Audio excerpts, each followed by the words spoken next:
Nakatagdang tanggalo na ang paggamit og mother tongue isip medium of instruction gikan sa kindergarten hangtod sa grade 3.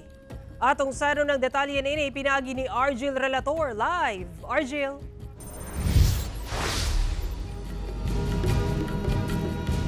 Sara, sumalas na kanahinabi ka ganina, ginikanan o magtutudlo, gamay na lang matud pang adjustment ang ilang paghahimuon sa pagtransition sa pagbalik ngadto sa Filipino English nga medium of instruction. Gani sumala sa ginikanan nga dunay mga laglo matud pa mga Bisaya nga lisod sabton sa ginagamit karon nga medium of instruction.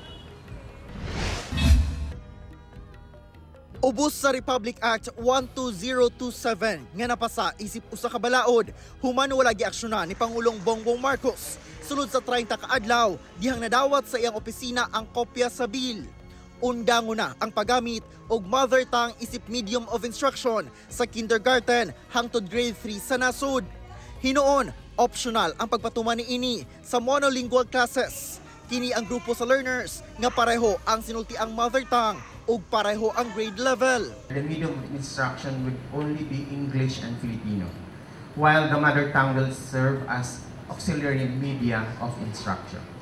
Ang grade 1 Special Science Elementary School class ni Teacher Jessie Ben sa Santa Ana Central Elementary School sa Davao City, dili na matud pa maglisod sa pag-adjust sa pagpatuman na sa bag-ong balaod tungod.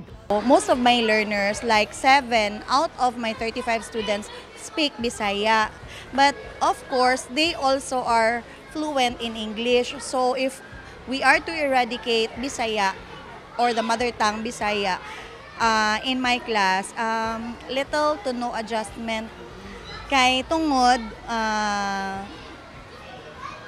we do not use kaayo mother tongue. Sa mga milabay nga tuig sa pagtudlo og mother tongue, namatgunan matud pa ni Teacher Jessie Ben nga mas maglisod og sabot ang iyang mga pupil sa Bisaya. Using the mother tongue language was really very difficult because I have to translate the the Bisaya language to English so that our classroom will have kanang good exchange of ideas or will have interaction. Ang inahan sa grade 3 pupil nga si Daisy, uyo ni ini, sanglit doon na sa mga pulong sa Bisaya nga laglom nga samot dili masabtan sa iyang anak. Siya kanagun nga language is naana na sa balay, so sa parents. So mas okay kung sa school is Tagalog or English. Sa Bisaya, yung mother tongue na language is naasad gid nun siya Bisaya nga laom bitaw nang nawala na sa karon.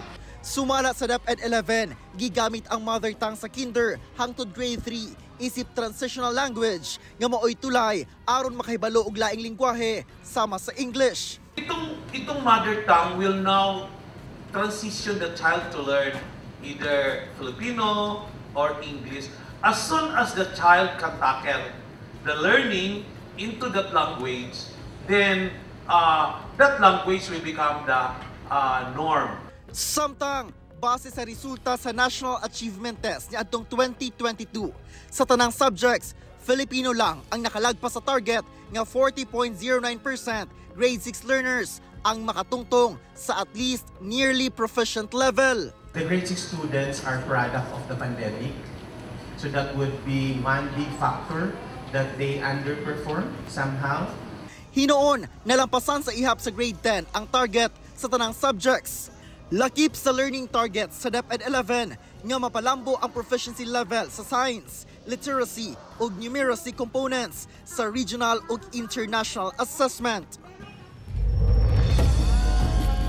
Sara, ginapatutukan sab karon sa Department of Education 11 ang reading comprehension sa mga estudyante pinaagi sa pagpatuman ug mga intervention sama sa National Reading Program ug Catch Up Fridays. Sara. Daghang salamat, Argil Relator.